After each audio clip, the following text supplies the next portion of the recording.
First ইসলামী life insurance company লিমিটেডের Khulna divisional office সোনাডাঙ্গায় উত্তেজনা ও বিশৃঙ্খলার ঘটনা ঘটেছে। প্রতিনিধি কাজী আতিক জানান, গ্রাহকদের কোটি কোটি টাকার বীমা পরিশোধ না করে অফিসের কর্মকর্তা ও কর্মচারীরা নানা অজুহাতে তারিখের পর তারিখ দিয়ে যাচ্ছেন। নিয়ম অনুযায়ী 90 দিনের মধ্যে টাকা দেওয়ার বাধ্যবাধকতা থাকলেও গ্রাহকেরা বছরের পর বছর ধরে শুধু আশ্বাসই পাচ্ছেন। গ্রাহকদের বীমার টাকা বছরের পর বছর না দিয়ে অথচ গ্রাহকদের কাছ থেকে প্রিমিয়ামের টাকা নিচ্ছেন অফিসের কর্মকর্তা ও কর্মচারীরা। দীর্ঘদিন ধরে তারা টাকা না পেয়ে হতাশ ও ক্ষুব্ধ হয়ে পড়েছেন।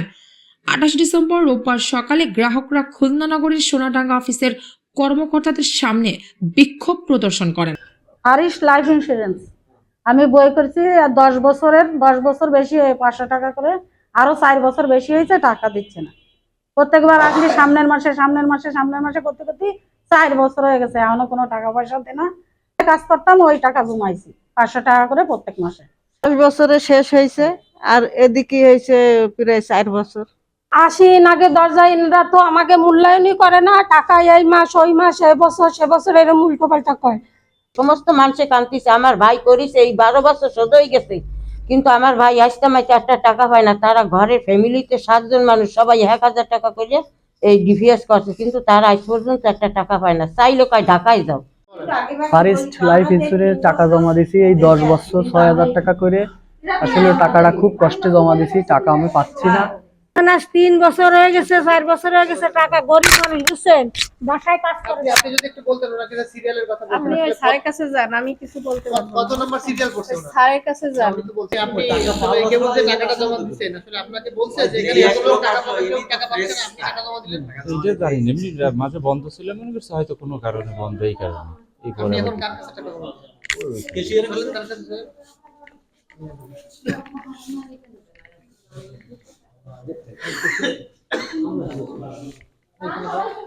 আপনি যদি একটু বলতেন, আপনি তো এর কাছ থেকে কেবল 2000 টাকা জমা নিছেন, আপনি কি ওনাকে বলছেন যে আপনাদের এরকম এই যে এখানে সমস্যা হচ্ছে, এই যে এত লোক টাকা পাচ্ছে না, সবাই চিল্লাপাল্লা করছে, আপনার টাকাটা নিয়ে আসলে আমাদের ঝামেলা হতে পারে? জমা নিলাম, আমি কি বলবো না। তাহলে বই পড়তে দেন, টাকা দেন, রিপোর্ট করুন। এত ঝামেলার পরও টাকা নিচ্ছেন কেন? টাকা দিতে পারছেন না? আমাদের তো নেওয়া বন্ধ করেনি, কোম্পানি বলছে টাকা কোম্পানি দেয়া বন্ধ করে শাসনের সময় আমাদের কোম্পানির টাকাগুলো আত্মসাৎ করে নিয়ে গেছে, যার কারণে আমরা গ্রাহকদের সাথে তারাও যেমন ঘুরতেছে, আমরাও তাদের কাঙ্ক্ষিত সময় টাকা দিতে পারছি না। আমাদের বর্তমান যিনি মাননীয় চেয়ারম্যান স্যার আছেন, উনি বলছেন নির্বাচনের পরে আমাদের জায়গা জমি যেখানে আছে সমুদ্র জায়গা বেঁচে হলেও আগে সমস্ত গ্রাহকের টাকা দিবে, তারপরে তারা নতুন করে ব্যবসা শুরু করবে। এটা আমাদের মাননীয় চেয়ারম্যান স্যারের ওয়াদা, যা সাংবাদিক সম্মেলন করে দিন সবাইকে বলছেন।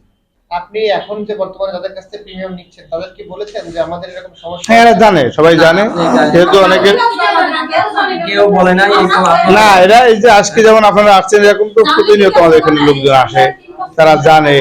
বিমাও হয়তো সরকার ভর্তুকি দিবে, এই ভর্তুকি দেওয়ার সময়টা এখন হয়তো হয়নি বা তাদের নজরে আমরা দেওয়ার চেষ্টা করতেছি, সেখানে হয়তো একটা ভর্তুকি দিয়ে এগুলোকে সমাধানে আনবে ইনশাল্লাহ, আমরা আশা করি।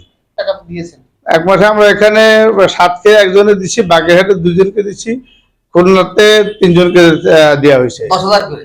না, এটা একটু বেশি আছে, 10,000 বেশি। কত? এটা আমাদের কম্পিউটার দেখতো।